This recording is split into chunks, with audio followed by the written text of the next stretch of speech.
Today I have a couple, a married couple, Louise Dorfman and her husband, David Rubinstein.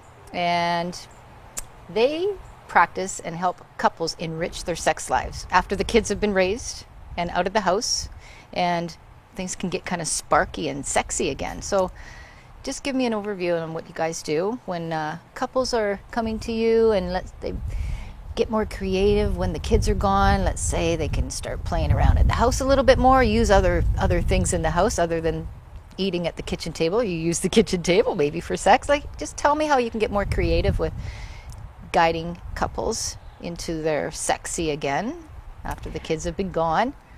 Where did they get playful? Yeah, our focus is on helping couples connect more deeply. Okay. Whether they're in the bedroom or not. Right. If they're feeling close emotionally, if they're feeling their partner is really with them, then it doesn't matter where they're having sex. They're going to be relaxed and feel it's a really bonding, important moment for them. It's intimacy at its most. Right. But it begins outside the bedroom. Right. I think just to add to that, one of the issues for couples when kids leave is just looking at their relationship more closely, because Right. if they've had a relationship where it's been very kid focused, Yep. then they're not used to putting the focus back on each other. Right. So part of the transition is to help them refocus the purpose of the relationship. What are they all about? Right. How much energy have they put on each other and themselves? Right. And helping them begin that process of saying, "You're the most important person to me now. Now what do we do?" Do you find during the process of raising kids, and you have couples come to you, do you find that they've lost knowing each other sexually? I mean, they've just gone through the motions, and it's just they do it just to keep the marriage together. I mean, there's still a loving, caring, emotional feeling, but they've actually lost touch with the sexuality of what each other liked, because everything was warp speed and they were just going so, through the motions of, okay, dinner, okay, now we're going to have like 5 minutes for sex. Like, do you find that they get to know each other all over again? Yeah, sexually? I find they don't really take those 5 minutes for sex because they're very busy with the children, and these days, as well as full-time work for most people, at the end of the day, they're taking their kids to one activity after another, and there's dinner somehow is squished in between. They're so tired at the end of the day that they're not even wanting sex or thinking about it. So what can you guide and mentor couples to actually have the energy at the end of the day? What kind of exercises can you Well, one of the things implement? that you could do is, again, in this transition phase, is talking about how, for example, start off with small steps. How do they greet each other? It is a transition, isn't it? It is a transition. Yeah, it's Yeah. like... Especially if they've been so children focused. So, for example, one of the things that we ask our couples is how do you wake up together? How do you go to bed together? What kind of rituals do you have when you're waking up, when you're Right. going to bed? Do you ever put each other to bed, for example, Right. in a kind of a metaphorical way? Right. And so they begin to think about these rituals and trying to implement them on a daily basis. Create ceremonial Exactly. ceremonial sex. Well, it's a matter of moments in time Right. that are lost. So if you take a moment just to sit face to face with your partner and Right. look him in the eye or look her in the eye and just see who's there. Yeah, take the time just Yeah. to look. It's almost like a meditation. It's a feeling of there's another human being living and breathing here, and you start to look deep inside and you can tell each other a little bit more about what you feel. That's pretty sexy in itself. It is. I mean, you can even have conversations around, outside the bedroom about what you feel like sexually. Right. Most couples don't have that kind of conversation. that kind of Conversations to do with sex. Yeah, just talk. That itself could be kind of, especially if it's in a safe environment where, you're not challenging each other, you're not competing about, you're not blaming or anything. You just. Do you find that couples lose touch of who their partner actually is? When, like, all of a sudden, I know my parents, when we were all gone and it was just my mom and dad, it was like they didn't know each other because they just worked so hard running a business and raising kids, and it's like, they're like, who are you? Oh, absolutely. So is that a scary element sometimes? Can it Well, make going people to bed with go a different stranger might directions? be a scary situation. Well, this is the thing. So, to get reacquainted yeah, with your partner yeah. all over again. Yeah. It What kind of- has to do with really being clearer about why are we together? What's the purpose of us being in a relationship? What's it all about? Right. And most of us don't have that discussion. Right. Even if the kids are there, the kids leave. So in our work, we try to encourage couples to think about that more and to make that part of their ongoing process. Right. What are we trying to do here? What does it mean to take care of each other? Right. And then what does it mean to take care of each other sexually? Right. What is that?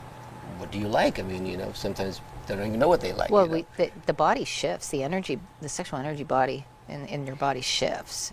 Well, through there are different some physical reasons for it, Yeah. but a lot of it is emotional. And there's been research to say that people who are older, and I mean 70, 80, they're doing a little research on 90s now because people are living longer and healthier. Yeah.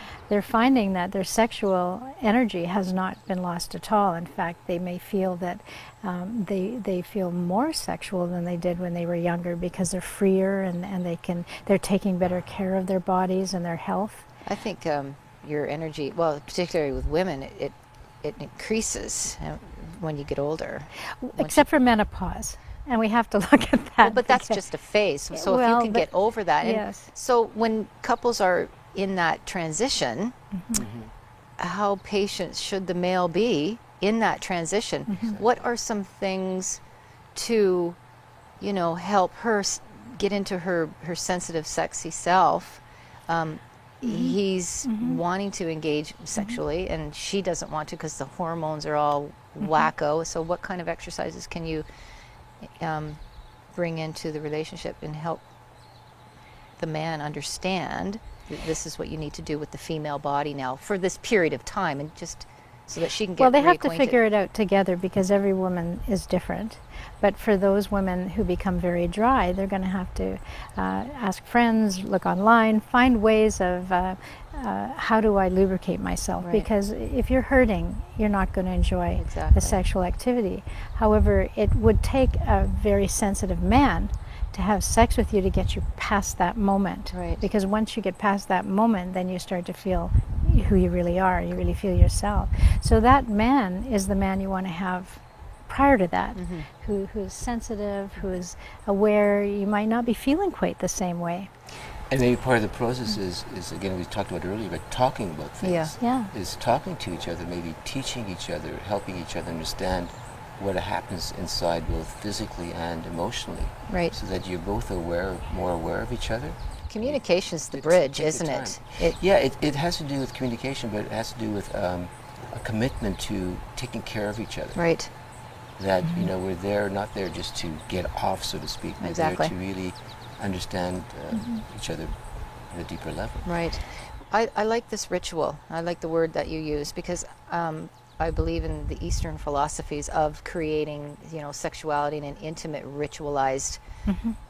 I think that is really important at this stage too, phase of the relationship, to set a ritual, and bring in other sensory elements and candles and longer periods of ceremonial, sacred play.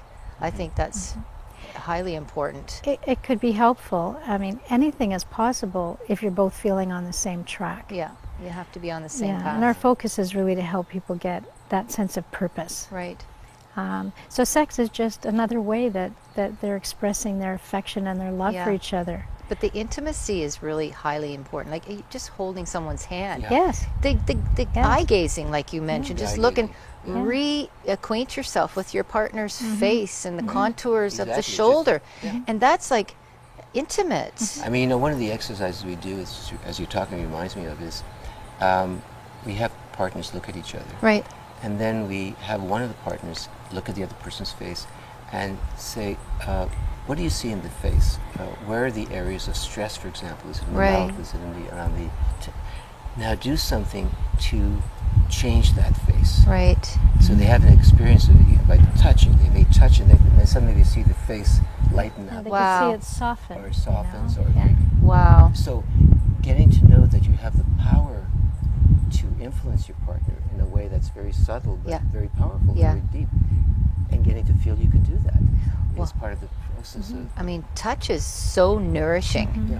I mean, you have to nourish the body, and not just, I mean, that is going to create intimacy that's going to fold into, you know, the next intimate phase. It's the trust that comes with it. Yeah. So many clients will come to us and say, I just can't just go to bed with him. He never holds my hand. He never Wow. touches me. He never That's strokes tragic. me.